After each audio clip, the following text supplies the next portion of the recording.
গুলিবিদ্ধ ইনকিলাব মঞ্চের আহ্বায়ক ওসমান হাদির শারীরিক অবস্থা অপরিবর্তিত রয়েছে বলে জানিয়েছেন তার চিকিৎসায় গঠিত মেডিকেল বোর্ডের সদস্য ডাক্তার আব্দুল আহাদ।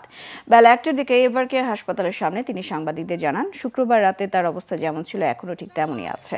রবিবার সকালে হাদির একটি সিটি স্ক্যান করা হয়। তার রিপোর্ট পর্যালোচনা করে যা দেখা গেছে তাতে এখনও আশঙ্কামুক্ত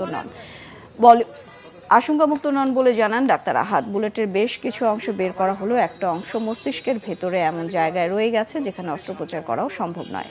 তাই ভালো কিছু বলার মতো অবস্থা এখনো হয়নি। পরিবার যদি তাকে উন্নত চিকিৎসার জন্য দেশের বাইরে পাঠাতে চায় সেটা জানার পর মেডিকেল বোর্ড সিদ্ধান্ত নেবে।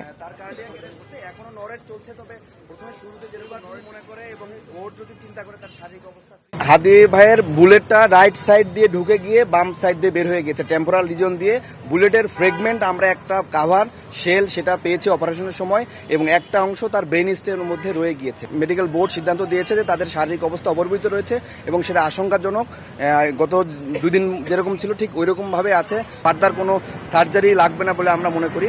তারপরে যদি বোর্ড মনে করে যে না নেক্সট কোনো প্রসিডিউরে যেতে হবে, তাহলে সেই বোর্ডের সিদ্ধান্ত অনুসারে সেই প্রসিডিউরে যা পসিবল হবে।